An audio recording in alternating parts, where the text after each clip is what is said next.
that I would explain what a type rating is. So in layman terms, I would use cars, for example. In car models, you have the Hondas, you have the Toyotas, you have the Mercedes, you have the Nissan, you have the Acura, you have the Lexus, right? So you have the Mazdas. Now, these are types of or models of cars. Then under the common one like the Toyota, you have the Toyota Camry, you have the Toyota Corolla, you have the Toyota Matrix, and so forth. Now, under the Toyota Camry, you have the Toyota Camry, probably 2000 and maybe 6, 2011.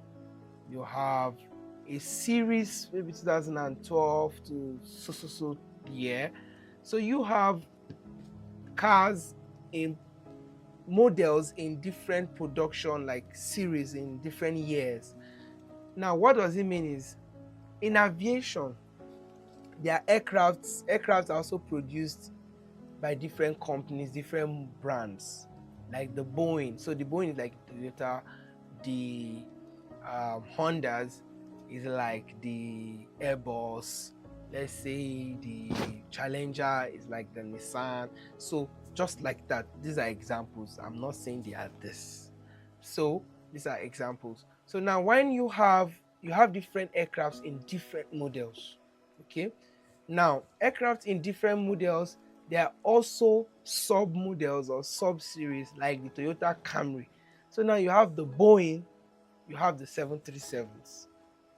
Then you have the Toyota Corolla. That means you have the Boeing, you have the 747s, you have the Boeing, you have the 757s, 777s, 787s.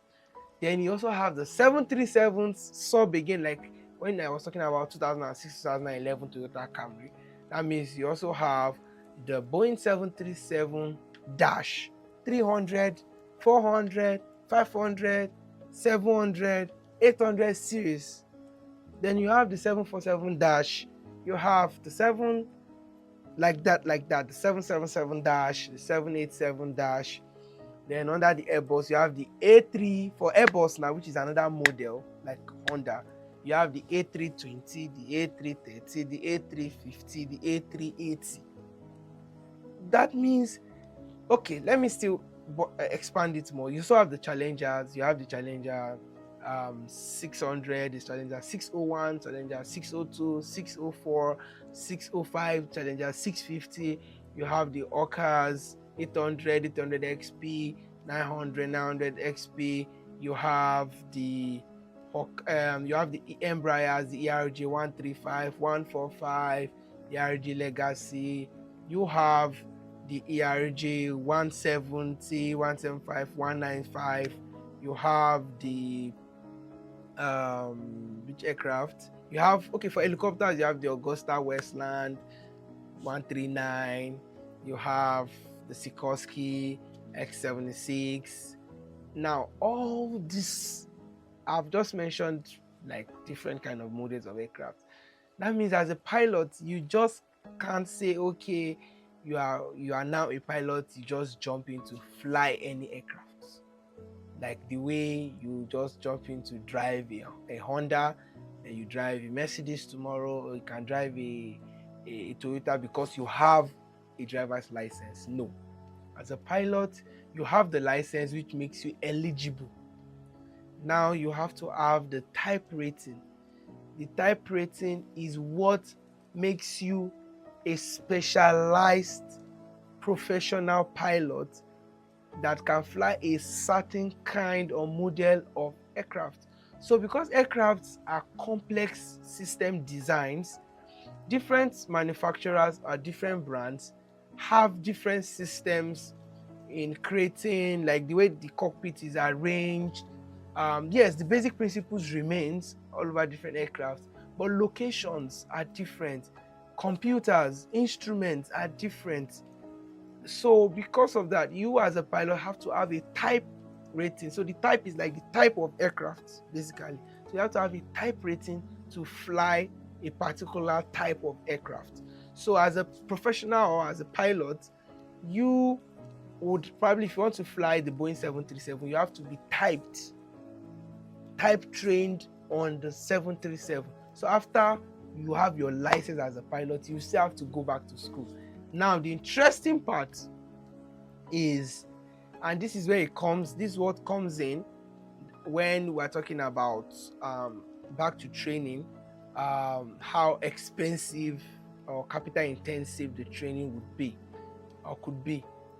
Interestingly, all the monies you will spend in your basic training, I can give you a cost calendar for, maybe if you ask in the comment section, I would drop the link, or there will be a URL scrolling on the screen now, where you can get the cost calendar for schools like the Nigerian College of Aviation Technology, so you could see even the fees. But interestingly, the school fees you would spend, or the tuition fee you would spend for your initial training, is far less than what you spend for your type training. In the good old days of Nigeria, most times as a fresher, airlines will take you and type train you, but the reality is it still happens anyways.